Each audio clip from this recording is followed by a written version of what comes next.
Halo, assalamualaikum warahmatullahi wabarakatuh. Balik lagi dengan saya Arifin Bob di konten surat.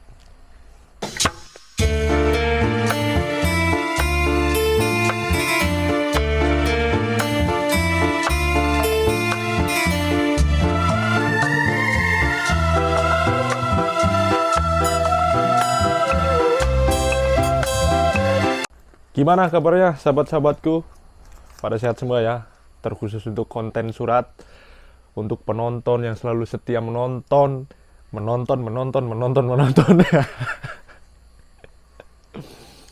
Pokoknya untuk yang setia selalu memantang konten surat dimanapun kalian berada, mudah-mudahan selalu dilimpahkan rezekinya, selalu diberikan kesehatan dan diberikan kelancaran. Oke, konten surat kali ini saya pengen membahas karena sering saya lihat di TikTok dari cerita teman-teman, kebanyakan cekcok sesama orang Indonesia, terutama sesama satu apartemen, satu apato. Nah, saya di sini pengen membedah gimana caranya supaya kalian tetap baik-baik saja. Misalkan kalian di Jepangnya berdua atau bertiga, kalian tetap akur-akur aja gitu. Tetap baik-baik aja pertemanannya, nggak ada perselisihan dan nggak ada saling membenci gitu ya. Jadi saya kasih tahu caranya. Sebelum lebih lanjut, seperti biasa kita rokokan dulu. Kalau ada kopi, minum kopi dulu supaya santai. Kebetulan saya nggak ada kopi, adanya rokok doang. Ya udah, ngerokok doang aja nih. Sambil ngoceh-ngoceh ya. Oke, kita langsung bedah satu persatu. Gimana caranya? Mudah-mudahan dengan cara saya ini bisa membantu kalian, terutama yang sudah ada di Jepang, dan buat kalian juga yang belum datang ke Jepang, mungkin bisa menjadi bekal nanti ya. Jadi cara saya, karena saya sebelum ke Jepang juga kan hidupnya di asrama ya, di sekolahnya gitu, bareng sama teman-teman. Jadi saya di situ menganalisa, mengamati gimana karakter teman-teman, gimana nih orang ini seperti apa, teman ini gimana. Pokoknya saya amati, hilangkan ego saya hilangkan. Itu caranya ya, cara saya. Dasarnya di situ. Saya amati, oh teman ini kayak gini, oh teman ini seperti ini. Contohnya gini, oh misalkan teman ini nggak mau masak, oh teman ini nggak mau bersih, oh teman ini nggak mau nyuci misalkan. Itu kan kita udah melihat karakter-karakternya. Nah, gimana supaya kita nggak benci ke mereka? Kita melihat sisi positifnya. Oke, misalkan dia negatifnya di situ. Oh, dia negatifnya dia nggak mau masak misalkan. Ah, positifnya di mana nih? Jadi kita jangan melihat dari sisi negatifnya itu. Kita melihat dari sisi positif. Misalkan nggak ada sisi positifnya. Waduh, nggak ada sisi positifnya ya. Ya mau nggak mau kalian harus bodoh amat. Nggak usah dipikirin. Itu dasarnya ya, itu dasar, itu masih di asrama. Di asrama kan kita bareng-bareng. Nah, kalau sudah ke Jepang misalkan, kita kan hidup bareng nih berdua misalkan. Gimana caranya? Nah, seringnya yang saya tahu, karena kita hidup berdua, yang pastinya kita patungan. Entah beli ini patungan, buat makan kita patungan, segala macam kita patungan. Nah, hindari itu. Dari awal, kalian perjanjiin. Jangan semuanya digabung. Terutama hal-hal yang misalkan kalian digabungin, tapi kalian pengen beda gitu. Contohnya kayak misalkan lauk buat makan nih. Kalau digabungin kan otomatis kalian makan ya bareng-bareng terus, itu terus berdua terus sama dia, makannya sama terus. Walaupun kalian, saya pengen makan ini, tapi karena barengan mau nggak mau deh gitu. Nah, susun dari awal kalian itu perjanjiin, udah kita buat makan beda-beda. Kalau beras sama oke, kalau beras kan nggak jadi masalah. Tapi misalkan kalau dari beras bisa bikin masalah juga, ya udah beras beda-beda. Ah, dia mah makannya banyak, saya mah makan sedikit. Rugi dong, udah patungan-patungan gini. Ya udah dipisah. Jadi untuk menghilangkan kebencian, untuk menghilangkan kegaduhan di sebuah rumah gitu ya, di sebuah apartemen, ya gimana sih? Dua orang dijadiin satu kepala. Ya susah, agak rumit. Jadi harus bisa saling dewasa satu sama lainnya. Contoh misalkan yang satunya nggak mau bersih-bersih, sementara kita selalu bersih-bersih gitu ya. Gimana cara supaya nggak emosi? Ya kalian bodoh amat. Kalian jangan nggak usah dipikirin gitu, nggak usah. Waduh, dia nggak mau bersih-bersih ya, ini selalu saya. Udah nggak usah dipikirin. Misalkan, misal cucian numpuk gitu, bukan punya kita. Ya udah gitu. Didiemin itu, mau sampai berkarat ya, mau sampai bertahunan gitu di situ. Udah diemin aja, nggak perlu ditegur. Nah biasanya yang bikin konflik itu karena ditegur. Jadi kalau cara saya, ini udah level bukan dasar lagi, itu nggak usah ditegur, didiemin aja. Nggak perlu kita harus itu dicuci dong, udah numpuk gini, nggak perlu, biarin aja. Punya kalian cuci tiap hari, ya biarin itu numpuk sampai habis juga. Nah, misalkan waduh ini teflon udah habis, gimana saya mau masak, ya udah cuci sendiri. Yang kalian butuhin cuci aja, walaupun punya teman kalian yang bekas belum dicuci juga, ya cuci aja, itu doang. Gak usah diperkarain, tapi enakan dia dong. Nah, hilangkan rasa yang namanya enakan dia dong, hilangkan ada rasa itu.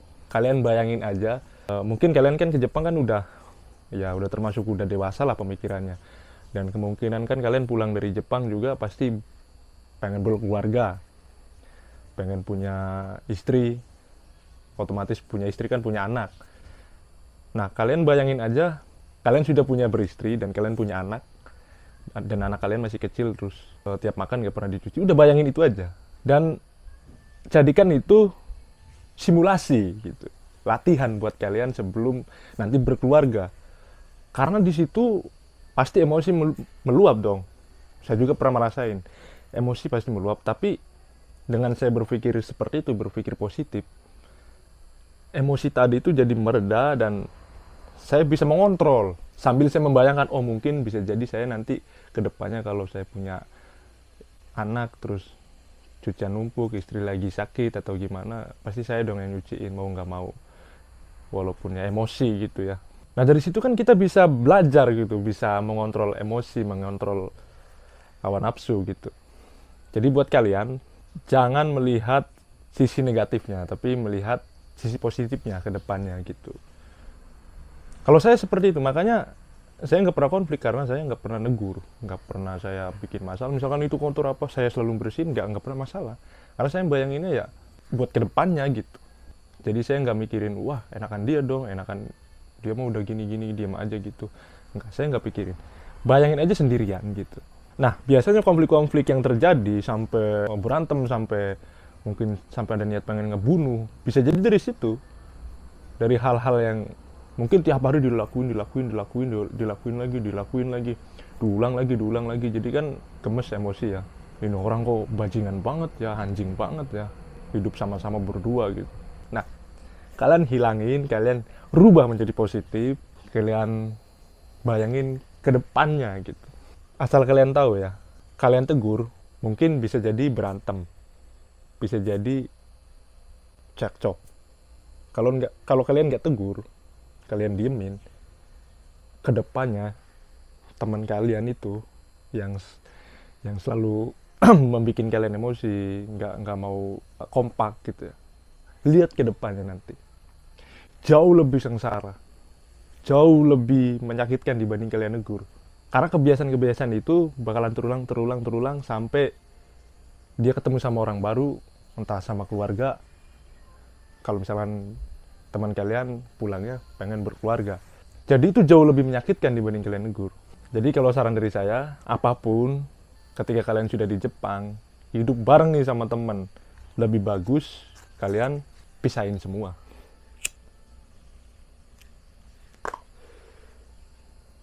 Ini dipisah, itu dipisah, pokoknya dipisah semua. Nah, yang sering terjadi, kita itu terlalu dalam ingin tahu soal seseorang, dan itu juga bisa menjadi titik mulai di mana kita menjadi benci ke seseorang itu karena kita pengen tahu lebih dalam. Kalau kalian nggak pengen tahu lebih dalam, pasti kalian bakalan biasa-biasa aja dan kalian bakalan bodoh amat. Nah, tanemin, ini saran dari saya, tanemin rasa bodoh amat ke teman kalian yang nggak tahu diri ke kalian sendiri. Wah, itu sadis banget Mas Bob kalau kayak gitu. Itu jauh lebih baik loh. Jauh lebih baik daripada kalian harus membenci orang karena hidup bersama gitu ya. Yang dulunya kita akrab, temenan, baik. Kok giliran hidup bersama, karakter dia muncul, karakter saya juga muncul. Jadi saling membenci. Lebih bagus kita nggak tahu lebih dalam, kita nggak mau tahu soal dia. Kita tetap temenan, tapi jangan sampai kita terlalu dalam banget untuk mengenal pertemanan itu. Kira-kira ngerti nggak maksud saya yang saya omongin ini? Kalau nggak ngerti, bisa kalian di kolom komentar aja. Apa yang nggak ngertinya silahkan di kolom komentar tanyain. Atau bahasa saya yang kurang dipahami, atau apa yang saya omongin tadi nih. Wah, kurang paham nih apa yang dijelasin sama Mas Bob. Pokoknya pada intinya, kalau kalian udah hidup berdua, bersama nih, entah berdua, entah bertiga, entah berempat, berkelompok gitu ya. Jangan pernah ingin tahu lebih dalam soal seseorang. Fokus sama diri sendiri. Jalani hidup kalian sendiri. Fokus. Jangan toleh kanan kiri. Boleh toleh kanan kiri, tapi jangan pernah ikut campur. Tetap kita di jalan kita sendiri, lurus. Walaupun lika-liku tetap kita jalani sendiri. Makanya saya tetap baik-baik aja di sini. Tetap kebetulan kayak Mas Adnan juga, teman saya ya. Dia juga nggak mau tahu soal saya, dan saya juga nggak mau tahu soal dia gitu. Dan ya itu yang buat kita tetap baik-baik aja. Mungkin ya awal-awal ada lah konflik karena karakter kita berdua kan baru kelihatan nih. Karena hidup berdua kan. Dulu kan kita ya karena hidup berkelompok kan nggak kelihatan. Karena masing-masing kan nggak kelihatan. Karena kita sekarang udah berdua bareng ya kan, di satu rumah gitu, ya pasti kelihatan dong karakternya. Dari saya juga kelihatan, dari dia juga kelihatan. Nah, awal-awal ya mungkin masih adaptasi, masih masih menganalisa, masih mengamati. Oh, ternyata Bob kayak gini ya. Kayak saya, oh ternyata Mas Adan seperti ini ya. Jadi ketika kita sudah saling memahami itu, saling memahami karakternya, dari situ kita nggak bakalan benci. Dari situ kita bakalan ya biasa aja gitu. Suka juga enggak, benci juga enggak. Karena bisa saling memahami. Oh, si Bob kayak gini orangnya ya. Gini. Oh, Mas Adan juga kayak gini orangnya. Nah, kalau kalian yang ada di Jepang sudah bisa seperti itu, kalian bakalan baik-baik aja. Ya mungkin yang sekarang nonton juga ada deh yang lagi konflik soal hal-hal yang seperti itu. Ya hal-hal yang kebiasaan sehari-hari. Nggak jauh-jauh dari situ pastinya. Jadi mudah-mudahan saran dari saya bermanfaat buat kalian semua, dan mudah-mudahan kalian yang sedang berkonflik nih cepat membaik, saling memaafkan, turunin egonya. Kalau memang dia nggak mau minta maaf duluan, ya udah dari kalian minta maaf duluan kalau ada salah, supaya suasananya damai, membaik dan enak. Supaya nggak saling canggung kan, masa hidup berdua kita saling membenci, saling nggak suka kan, nggak enak banget. Jadi perbaiki jauh lebih baik. Yaudah, mungkin itu saja dari saya konten surat kali ini. Mudah-mudahan bermanfaat, mudah-mudahan kalian bisa mengerti apa yang saya ceritain tadi, apa yang saya saranin ke kalian semua. Kalau ada pertanyaan silakan tanyakan saja di kolom komentar. Kalau ada pertanyaan yang random juga nggak jadi masalah, silakan di kolom komentar. Insya Allah kalau ada pertanyaan yang bisa saya bikinin konten, saya bikinin konten. Kalau pertanyaan yang nggak bikinin konten, ya mungkin saya bakal jawab lewat kolom komentar. Yaudah, saya Arifin Bob undur diri. Wassalamualaikum warahmatullahi wabarakatuh. Salam Wong Rea.